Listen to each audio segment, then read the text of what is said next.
Carlos, bienvenido como siempre, bien recibido. Pepe, muy buenas tardes.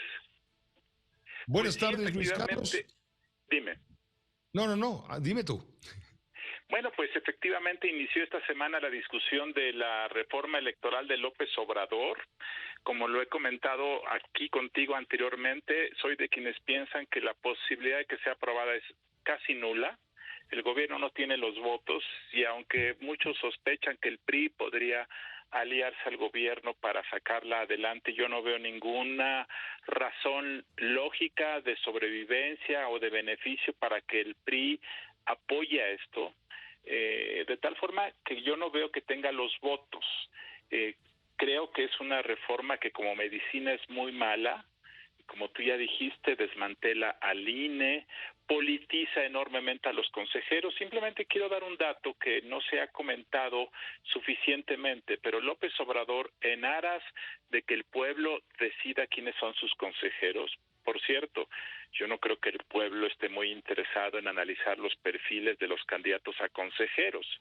Y por cierto, tampoco creo que un candidato a consejero pueda ofrecer algo diferente que no sea cumplir la ley y cumplir la ley. De tal forma que el ejercicio es un poco absurdo, pero quiero llamar la atención sobre algo.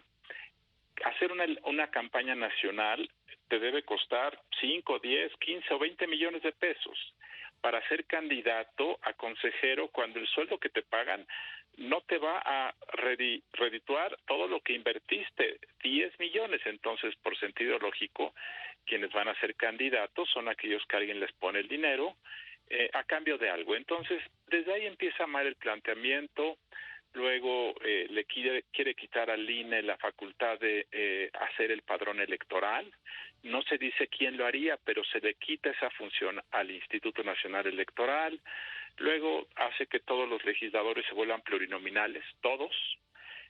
De tal forma que es un concierto de ideas, de disparos sin tino, sin una visión estratégica, y creo yo que si te vas a tomar una medicina mala, es mejor no tomarnos nada aunque haya dolor. Es decir, hay cosas que hay que cambiar, por supuesto, pero esta medicina es una medicina que empeoraría las cosas.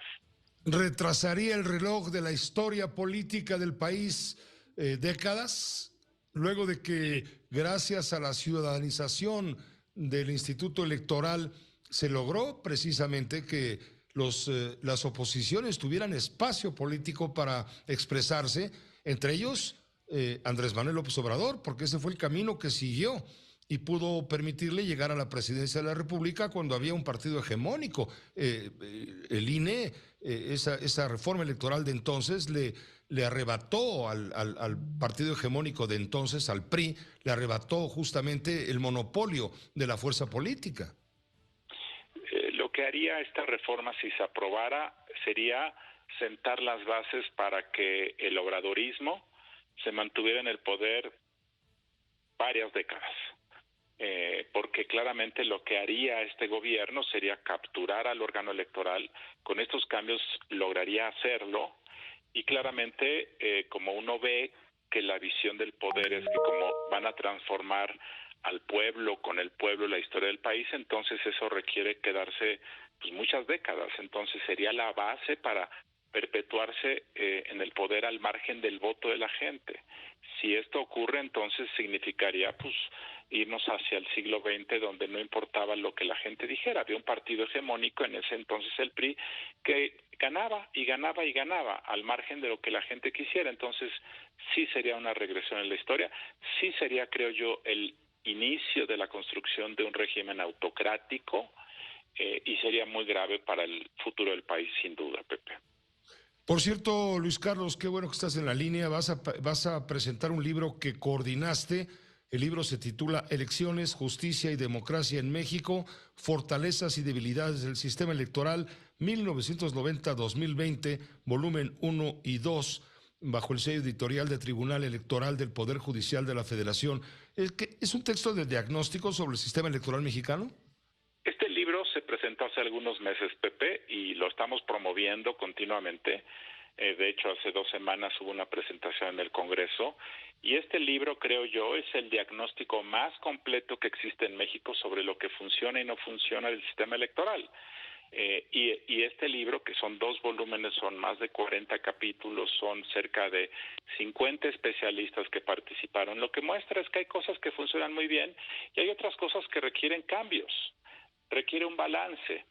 Y este libro, que por cierto invito a que todos puedan consultar, está en la página del Tribunal Electoral, Democracia y Elecciones en México. Es coordinado por Luis Carlos Ugalde y por Said Hernández. Lo que muestra es que lo que se tiene que hacer es un balance justo, en donde se pongan las cosas que hay que cuidar, las cosas que hay que cambiar. Pero el tema es que en este momento no hay en México el ambiente propicio para una reforma que sea de bien general.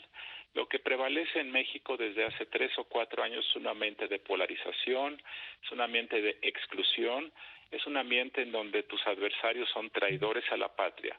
Y cuando haces una reforma electoral, lo que requieres es incluir, escuchar, consensar, entender. Eso es lo que requiere. Esta propuesta de reforma del presidente López Obrador, creo yo, Pepe, es propaganda política. Yo no veo que López Obrador sepa lo que hay adentro. Yo no veo que López Obrador incluso esté muy interesado en que se lleve a cabo. Veo más un instrumento de ataque, de propaganda. Creo yo que cuando esto sea rechazado, como yo percibo que será rechazado en noviembre en la Cámara de Diputados, el gobierno y Morena usarán esto para atacar al INE. Dirán que como no se aprobó la reforma porque los conservadores protegen sus prerrogativas, entonces habrá que hacerle un recorte presupuestario al INE que harán en noviembre, diciembre, cuando se apruebe el presupuesto del siguiente año.